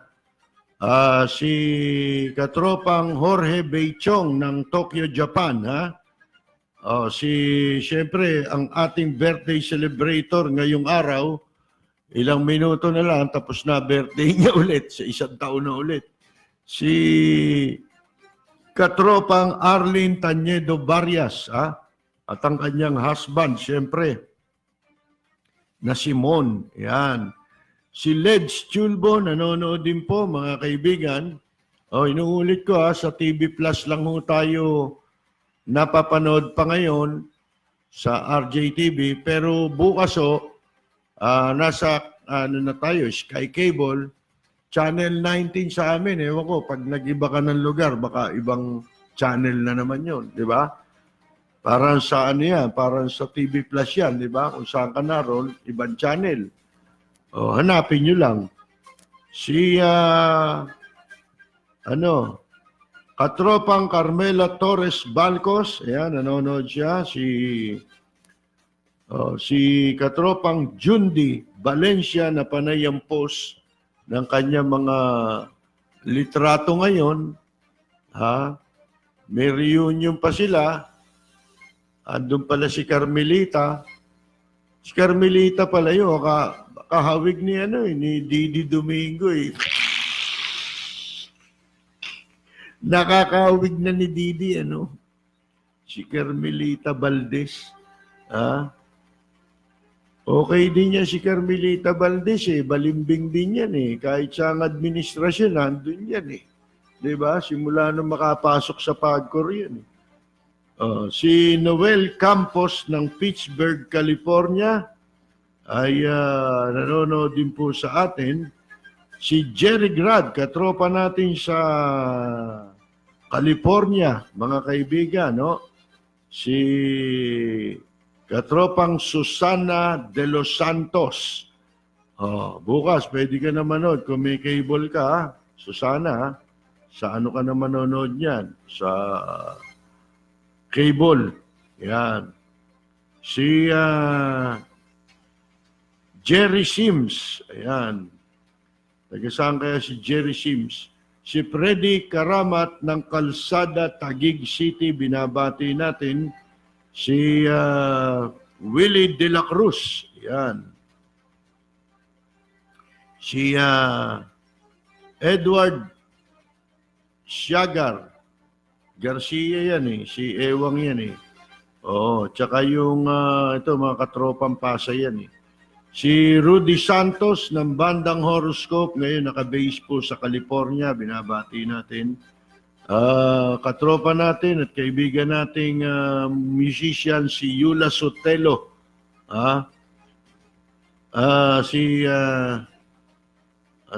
Andres Bonifacio ng Michigan. Ewan ko kung magaling na si Andres Bonifacio. Malimit sa ospital. Si June Perin. Bumabati rin siya kay Arlene. Si Rogie Tortal Aquino ng Cebu. Alamin mo, Rogie, kung baka nanonood sa atin ng palihim yan si Kuyukot, ha? Si Brad Eli Kuyukot Soriano, ha?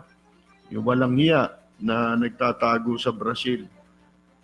Si Peya nanonood din po. Andali.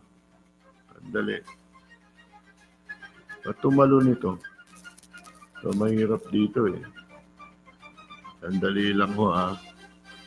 Babalikan ko lang yan. Ayan. Si Eduardo De Luna Maranan.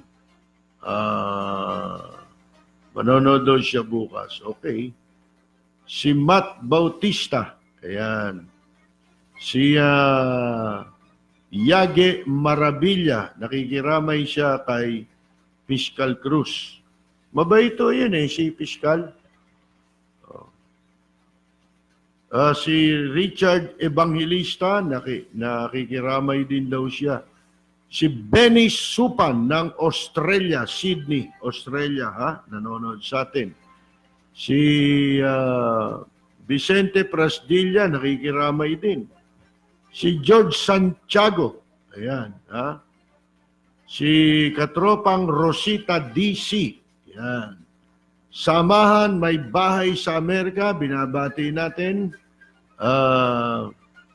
Mga artista at entertainer na inappoint ni Digong, puro mambobola ang mga hindoropot na yan. Hindi mambobola, mang-uuto. Mang-uuto. Isipin ninyo si Cesar Montano. May kaso, walang kaso.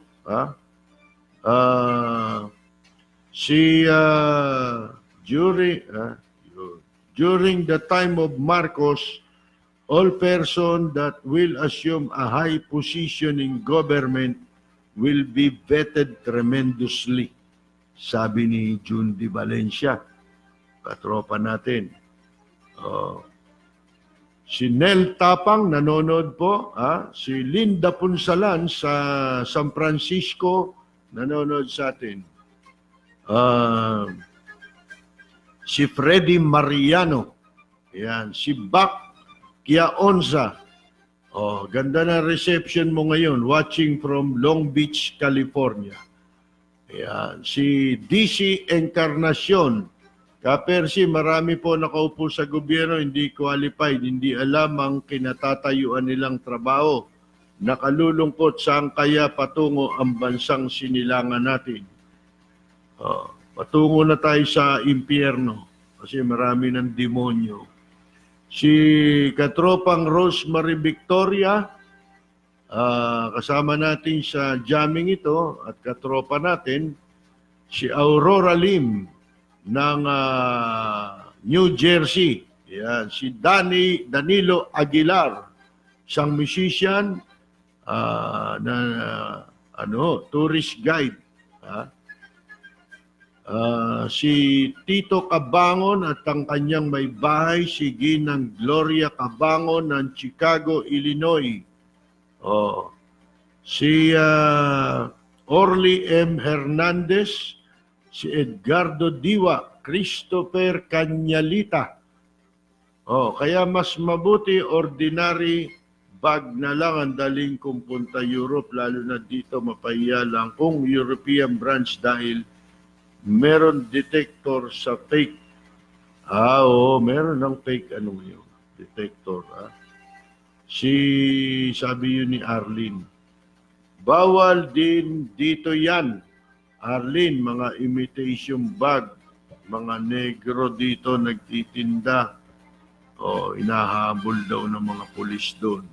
Dito, bawal din yan kung tutuusin mo Violation ng international property rights. Di ba? IPR. Bakit ang dami sa Divisoria, pumasok ka sa mga mall. Di ba? Puro package yan punta ka sa Green Hills. Yan, daming package yan. Si Ibercol Fernando Basco, watching from Doha, Qatar.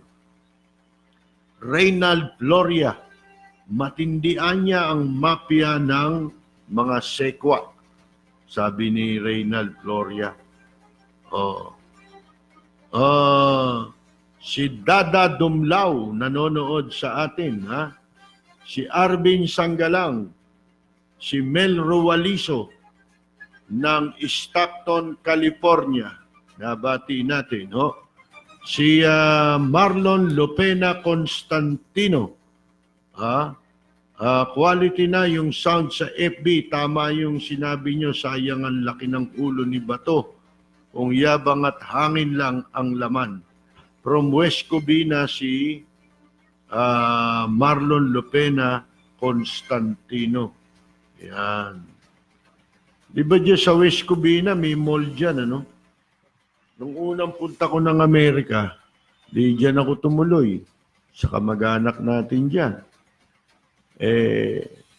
Gusto ko maglakad. Kinabukasan para maghulog ng sulat. Tinanong ko yung post office. Saan ba ako post office? Nandun sa mall. Malapit lang yun. Sabi. Sige, dilakad ko. Anak ng buwisit na yan. Yung palang malapit doon.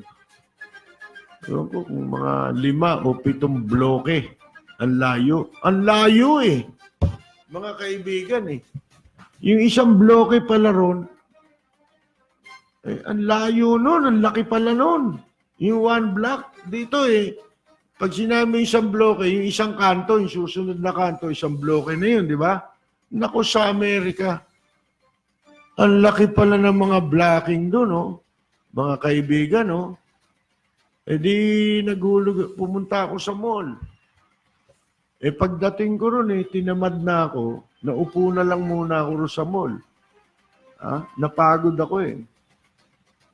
Nagpahinga ako sandali. Siguro mga after 30 minutes, umuwi na ulit ako, naglakad ulit ako, pauwi. Pag uwi ko dire-diretsong tulog na yun eh. Kinabukasan na ulit ako nagising eh. Sipin ninyo yun, mga kaibigan. Sa pagod. Ako, sanay ako sa lakad ako yung taong lakad ng lakad, mga kaibigan. Si Rodriguez Ramil Richel. Si Bato at si Bongo parang replika na lang. Ni Digong, puro na lang salita. Walang tamang gina. Hindi, ang masama sa kanila, mali ang mga sinasabi, hindi alam. Si Arvin Sanggalang, hindi na alam na may katapat na parusa. Ngayon, hindi kayo mapapanagot. Siyempre, paano kayong pananagutin ngayon? Diba? Hindi nyo ba naisip yun? Nag-iiwang kayo ng yung masamang halimbawa na tutularan, masamang pagtutularan. Diba?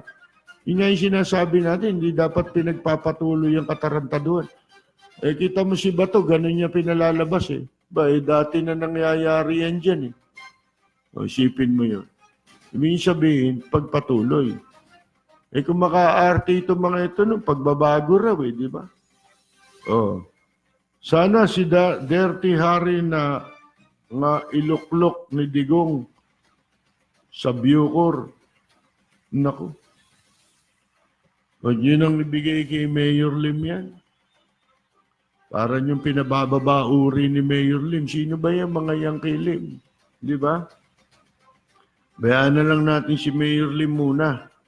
Pero para ilagay siya sa Bucor, hindi ako sangayon dun. Pinababa mo naman yung rango, naging cabinet member yan, gagawin mo undersecretary. Di ba? Tsaka hindi bagay kay Lim yan. Bagay si Lim sa labas, sa law enforcement, hindi yun dyan. So bilang bilibid. Bagay, may kasaysayan si Lim na maganda tungkol sa bilanggo, sa city jail. Diba? Napatino niya rin yan nun eh.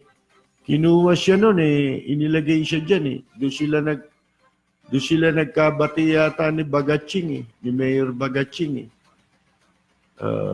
Siya ang inutusang mailagay doon sa city jail eh. Ng Maynila eh.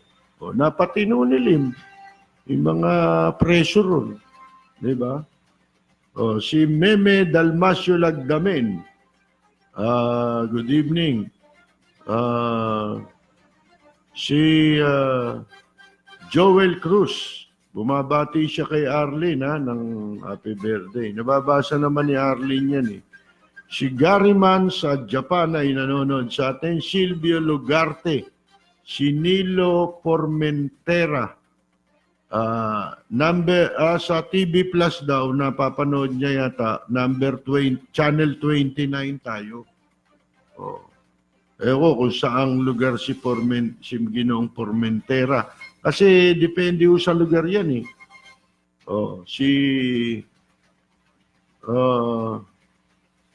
open country pala doon sa Italy, no? Kaya dito walang papel pero nakapag-work sila at may mga nakukuha mga benefits. Ba? Maganda pala sa Italy. Si John Panopio sa Australia, nanonood sa atin. Si Tito Austriaco, watching from Orange County, California. Nanonood naman sa taga Toronto pala si Ginoong Silvio Lugarte. Premium outlet. Ano kaya yun? Si Rodsky Krusistik, watching from Sharjah, United Arab Emirates. Si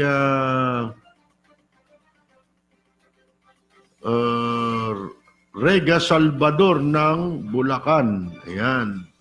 Si Rosalinda Rosete Arcega, nanonood from Dubai. Si Cam Aba, magtataas pala gasolina, no? Sipin ninyo. Bukas, tataas na, malaki na, mahigit piso, 130 yata sa gasolina. Mantakin ninyo, nasusunog yung mga oil refinery dun sa kuwan. Sa Saudi Arabia. Biglang pinasasabog. Ay ang balita, baka maapektuhan tayo dyan. Sa kasalukuyang epekto nito, pwede raw tumaas ng hanggang 5 piso per liter. Mga kaibigan, nalechi na tayo.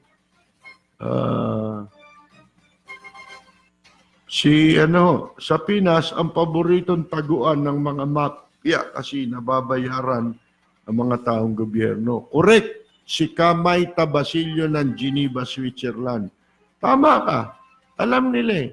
Kaya wala tayong maipagmalaki. Kaya nga, yung mga OFW natin kung bastusin na lang kung salaulain, ganun. Bakit? Alam nila masama gobyerno rito. Hindi kakampiyan ng mamamayang Pilipino. Ganun ang iniisip nila. Linda Espiritu, nanonood po sa atin. Si Rodriguez Ramil Richel, nabanggit ko na kanina to Ito, si Danilo Aguilar sabi niya, mabuhay mga katropa natin noon sa I Love You Karaoke. Oo nga tropa kami. Hindi pa yun. Tomo pa, tsaka Hime. Di ba? Wala pa yan. Dani.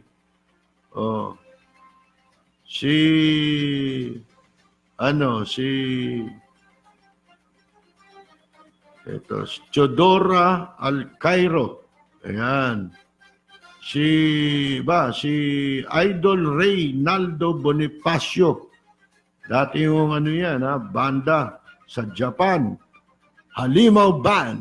Kasama namin yan. Nauna pa sa amin yan. Nanonood sa atin. Nasa siya California. Yan. Kasama niya nag-golf doon si General Pitbull. Si Pitbull, Bulaong, mga kaibigan, dating MPD chief. Si Larry Atanasio. Ayan. Si Jing Asenyero Taiko. I don't miss your program. I look forward to it every day. Naku, salamat po. Si Gilbert Silvestre. Ayan. Nanonood din po siya. Always present daw siya. Si Sir Flo, Flores yun, Lordan. Si Radex Gonzalez, watching from North Little Rock, Arkansas, USA. Yan, binabati niya rin si Arlene, na Tropa Pips ng ating Lapid Fire. Si Elmer Ecleo ng Pasig.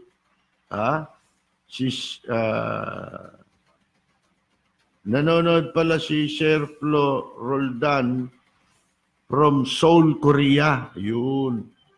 Si Noel Lorenzo. Si Rogel Angie Matanggihan, watching from Vancouver, Canada. Para akong si Billy Joel dito sa mic, ano? Ito magandang mic kasi mga urig ito talagang pang ano to Di ba? Billy Joel ginagamit ito sabi ni Katropan Jundi, dito sa Recto nakakagawa ng mga Lakers NBA jackets. Bigyan mo lang sila ng original. Pwede, yung jacket ni Willie, pwede ba natin ipakopya dyan? Si Eric Swan.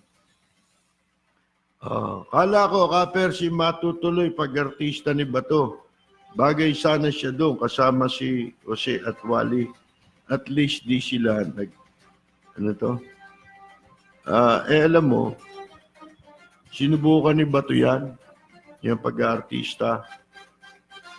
Ang kinuha niya muna, si Robin Padilla muna. Subukan mo muna. Pag nag-click, ako na mismo lalabas. Wala hindi kumita yung pelikula ni Bato, di ba? Nilangaw ang sinihan. Libre na nga, wala pang may gustong manood. Pinalibre na, ayaw pang panoorin. Si Dante Santa Ana ng Sydney, Australia. Paano nanalo yun? Walang nanood. Di ba? Si Hector Ponasier, nung unang panahon, ang mga cabinet members, matataas ang antas ng talino at may dignidad. Ngayon, bobo na sa ropor, pinagyayabang ba ang pandarambong? Yun. Dito nga din, maganda naman, tas made in Philippines. Di binili ko, jacket daw. Si Raul Villanada, ayan, Rafi Navarro ng San Diego, California. Pinabati natin, sabi ni Hector Ponasier, si Lim, batikan na law enforcer. Yun, at action agad. Tignan nyo si drug kingpin Dom Pepe.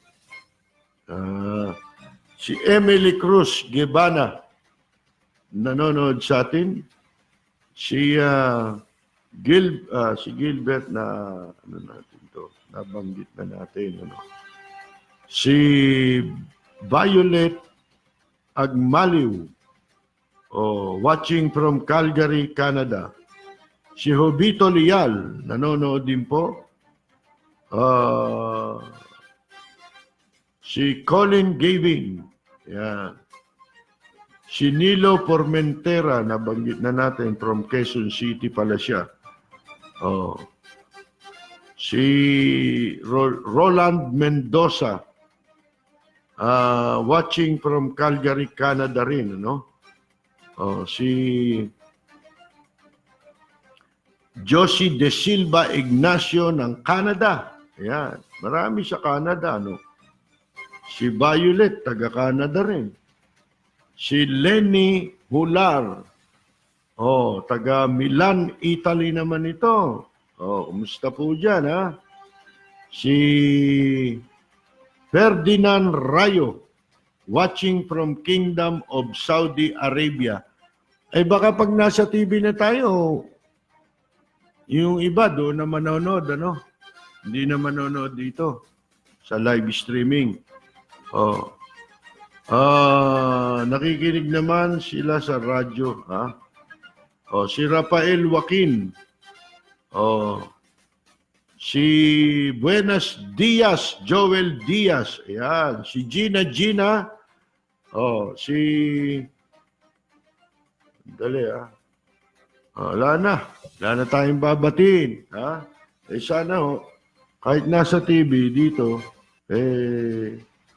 malalaman natin kung dito, sa TV, hindi mo na malalaman kung sino yung nanonood. Pero tatanggap kami ng inyong mga reaksyon, hindi lang sa text, kundi yung mga tatawag, tatanggapin din ho natin yan, makakapasok din ho yan sa ating pong programa.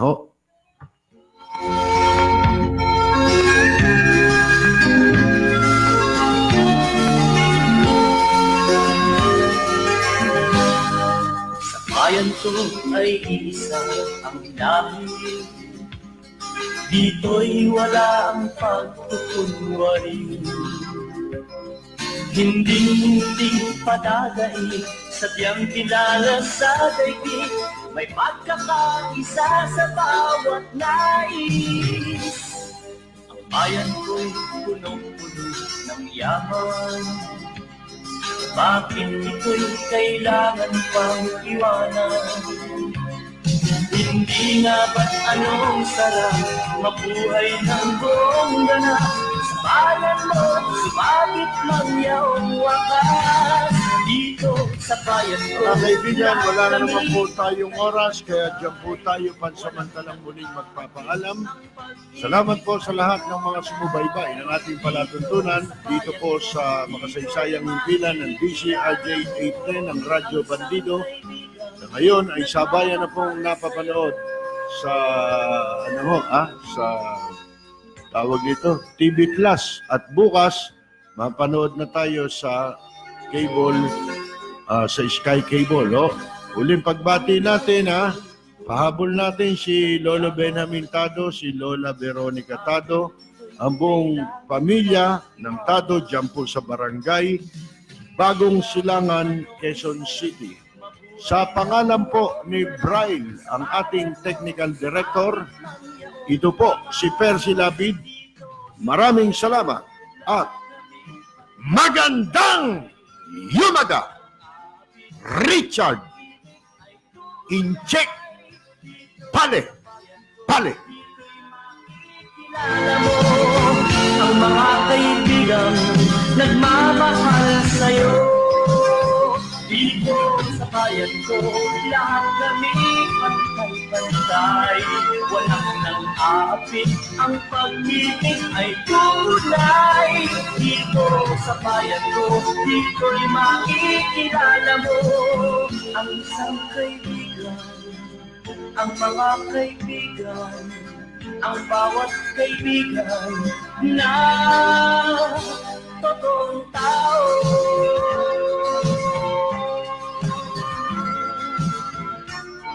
Dito sa bayan ko.